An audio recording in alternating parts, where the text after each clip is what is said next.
नमस्कार दोस्तों, आज 17 सितंबर 2020 को हम भारत के यशस्वी गौरवशाली प्रधानमंत्री माननीय नरेंद्र मोदी जी का 70वां जन्मदिन मना रहे हैं। इस उपलक्ष्य में मैं मोदी जी के कुछ वाक्य आपके सामने बताऊंगा जो कि शायद आपने कभी नहीं सुने हो। 17 सितंबर 1950 भारत के इतिहास का स्वर्णिम दिन। उस दिन गुजरात के वडनगर में हीराबेन और दामोदर मूलचंद मोदी के घर नरेंद्र मोदी जी का जन्म हुआ। नरेंद्र मोदी जी शुरू से ही बचपन से ही देशभक्त थे और बहुत ही निडर प्रकृति के थे। जब ये 8 साल के थे उसी समय से राष्ट्रीय स्वयंसेवक संघ की शाखाओं में जाना इन्होंने प्रारंभ कर दिया था और पढ़ाई में ये नॉर्मल विद्यार्थी हुआ करते थे। जब इनकी उम्र 12 वर्ष की थी तो उस समय का एक वाक्य है कि वडनगर के अंदर नदी के बीचों बीच एक मंदिर हुआ करता था। उस मंदिर के ऊपर भगवा ध्वजा लहराया जाता था, भगवा ध्वज लहराया जाता था। वो ध्वज जीर्ण शीर्ण हो गया था, फट गया था।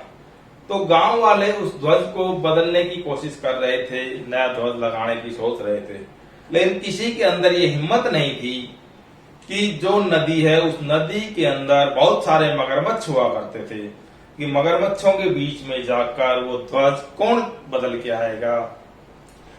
इसी उहापोश में सारे गांव था। तभी 12 वर्ष का नरेंद्र मोदी वहां आया, उन्होंने हाथ में ध्वज लिया और नदी में कूद गया। नदी पार करके मगरमच्छों से लड़ता हुआ मंदिर तक पहुंचे और मंदिर के अंदर उस ध्वज को बदलकर वापस आए। ऐसी बहादुरी की मिसाल इस उम्र में बहुत कम देखने को मिलती है। उसके बाद मोदी जी ने अपने जीवन को इस रूप में जीना प्रारंभ कर दिया कि मैं एक सन्यासी के रूप में अपना जीवन बिताऊंगा। उसी परिप्रेक्ष्य में उन दिनों जब 1966 की बात है, जब मोदी जी 16 साल के थे, राजकोट में घूम रहे थे। राजकोट में उन दिनों रामकृष्ण मिशन के आश्रम खुला था और वहां पर स्वामी आस्थानंद जी का वहां आगमन हुआ। वो उस आश्रम के संचालक थे। तो मोदी जी उस आश्रम में गए और उनके सानिध्य में रहे। मोदी जी ने वहां कुछ समय बिताने के बाद स्वामी जी से कहा कि मैं संन्यास लेना चाहता हूं और मुझे संन्यास की दीक्षा दो। स्वामी आत्मास्थानंद जी ने मोदी जी से कहा कि तुम्हारी नियति में संन्यास नहीं है, तुम संन्यास ग्रहण मत करो। लेकिन मोदी जी नहीं माने। तो स्वामी आत्मास्थानंद जी ने कहा कि यहाँ संन्यास की दीक्षा नहीं दी जाती, तुम्हें बेलोर मठ जाना पड़ेगा। और स्वामी जी ने वहां उनको एक चिट्ठी लिख कर दी और बेलोर मठ भेज दिया। बेलोर मठ जाने के बाद वहां पर भी मोदी जी को यही जवाब मिला कि तुम्हारा जन्म संन्यास के लिए नहीं है, तुम एकाकी नहीं रहोगे, तुम्हारा जीवन सार्वजनिक जीवन रहेगा, तुम लोगों के बीच में रहोगे, संन्यास तुम्हारी नियति में नहीं है। तो वहां से भी मोदी जी वापस राजकोट आ गए और अपना जीवन जीने लगे। 1 साल के उपरांत मोदी जी ने ये महसूस किया कि मैं अब घर के अंदर नहीं रह सकता।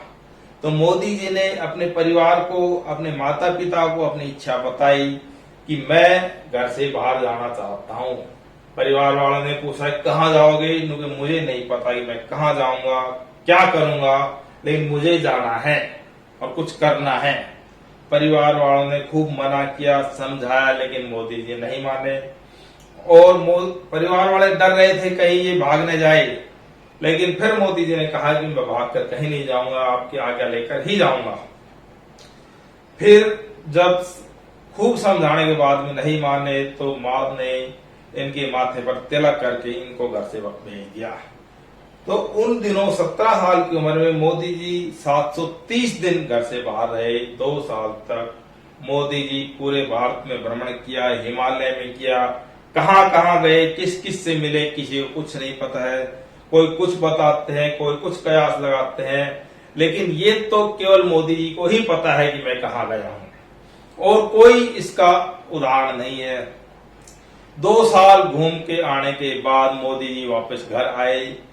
आने के बाद आरएसएस से उनका जुड़ाव था ही, आरएसएस में दोबारा चले गए और वहीं से इनका सामाजिक जीवन शुरू हो गया। वहां से आरएसएस से फिर भारतीय जनता पार्टी में आए, प्रदेश में आए, देश में आए, संगठन मंत्री बने, कई राज्यों के प्रभारी रहे। 1992 में जब आडवाणी जी ने सोमनाथ से अयोध्या की रथ यात्रा की थी तो उस रथ यात्रा के मेन सारथी मोदी जी थे। आडवाणी जी के साथ मोदी जी अयोध्या गए।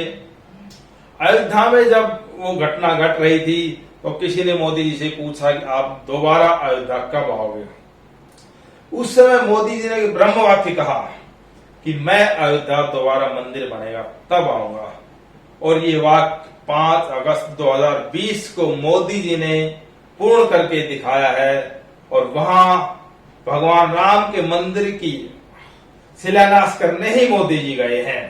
ऐसा सुअवसर मोदी जी के वाक्य में की शक्ति से उत्पन्न हुआ है। उसके बाद जब मुरली मनोहर जोशी जी राष्ट्रीय अध्यक्ष थे तो कन्याकुमारी से श्रीनगर लाल चौक पर झंडा फहराने के लिए भी मोदी जी जोशी जी के साथ गए और वहां लाल किले पर झंडा फहरा कर आए और आतंकवादियों को खुली चुनौती देकर वहां आए। जो कुछ बिगाड़ सकते हो बिगाड़ दो, हिंदुस्तान की मिट्टी है, यहाँ हिंदुस्तान का झंडा फहराया जाएगा। उसके बाद मोदी जी राष्ट्रीय राजनीति में आए और 2001 में जब गुजरात के मुख्यमंत्री केशुभाई पटेल थे, उनकी तबीयत कुछ खराब हो गई तो 7 अक्टूबर 2001 को मोदी जी को गुजरात का मुख्यमंत्री बना के भेजा गया। मुख्यमंत्री बनते ही मोदी जी ने कहा था कि मैं कल भी सीएम था, आज भी सीएम हूं और आगे भी सीएम रहूंगा। मेरा सीएम का मतलब है कॉमन मैन। मैं हमेशा से सीएम था, हूं और रहूंगा। और मुख्यमंत्री बनने के बाद मोदी जी ने ये गुजरात की जनता को आभास भी कराया कि मोदी जी वास्तव में कॉमन मैन है, सभी लोगों के लिए हमेशा उपलब्ध रहते थे। और गुजरात के मुख्यमंत्री रहते हुए इन्होंने बहुत सारे उपहार मिलते थे।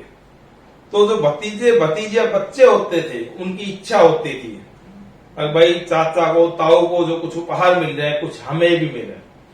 जब वो मोदी जी से कहते कि चाचा ये उपहार हमें दे दो तो मोदी जी ने कहा ये उपहार तुम्हारे चाचा का नहीं है, ये गुजरात के मुख्यमंत्री को मिला है, गुजरात की जनता का इसके ऊपर हक है।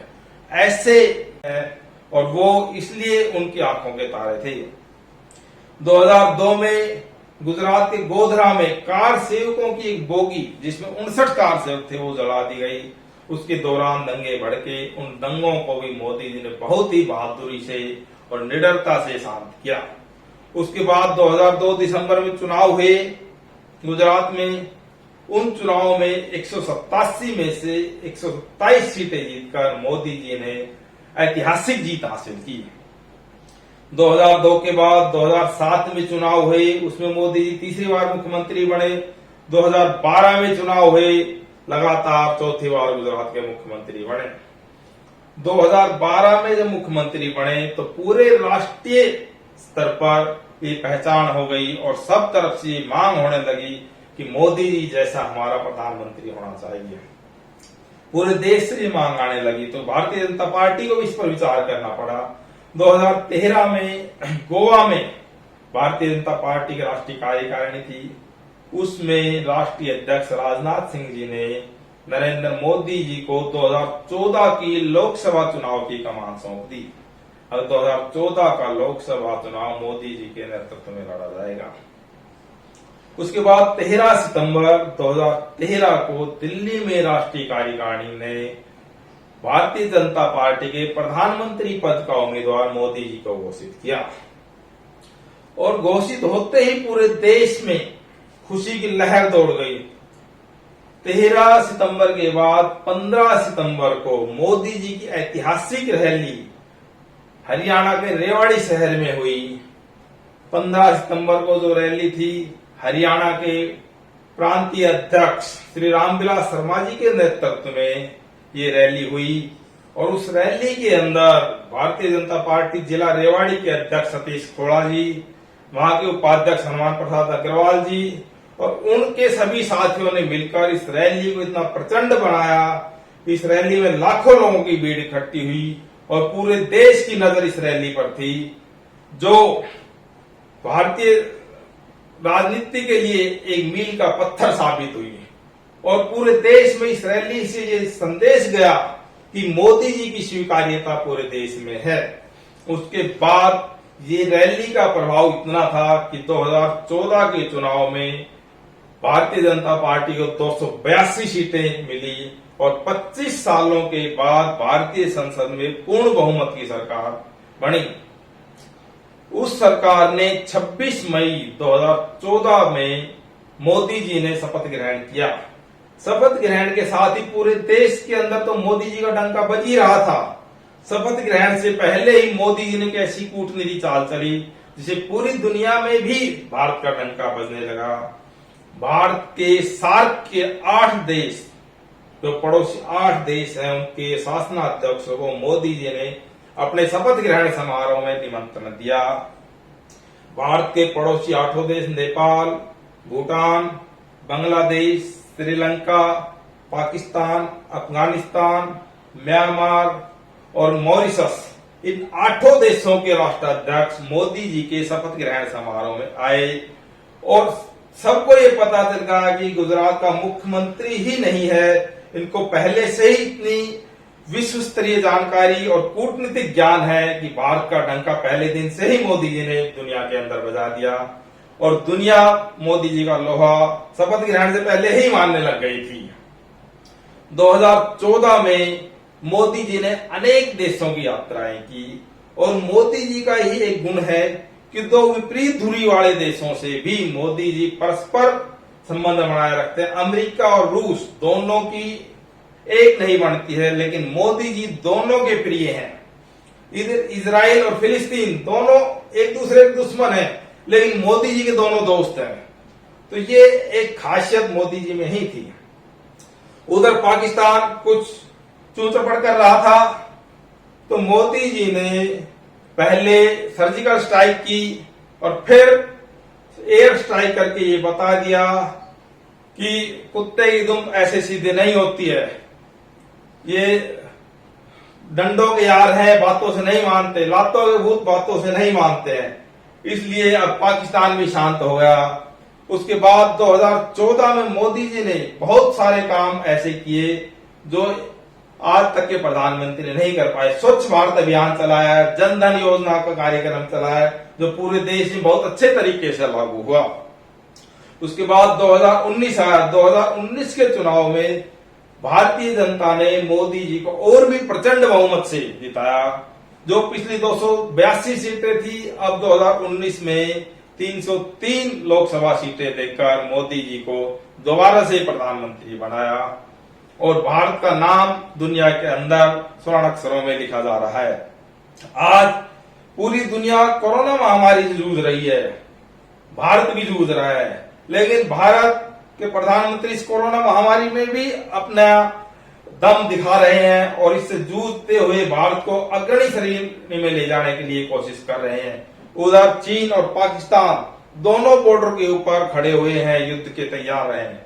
मोदी जी ने अपनी सेनाएं वहां लगा दी है और शायद इतिहास को यही मंजूर हो कि जो भारत ने पहले खोया है वो अब शायद मोदी जी के नेतृत्व में दोबारा पाना चाहता हो। अक्साई चीन, जो चीन ने कब्जा किया हुआ है, हमारा 38,000 किलोमीटर क्षेत्रफल, और पीओके जो पाकिस्तान के अंदर हमारे 1/3 कश्मीर कब्जा किया हुआ है, वो शायद अब नियति को यही मंजूर हो कि मोदी जी के नेतृत्व में इन दोनों इलाकों को हिंदुस्तान में दोबारा से जोड़ा जाए और अखंडित भारत की पुनः स्थापना की जाए। अतः हमारे मोदी जी का 70वां जन्मदिन हम बड़ी धूमधाम से मना रहे हैं। मोदी जी को इस जन्मदिन की बहुत बहुत बधाई। धन्यवाद। जय हिंद, जय भारत।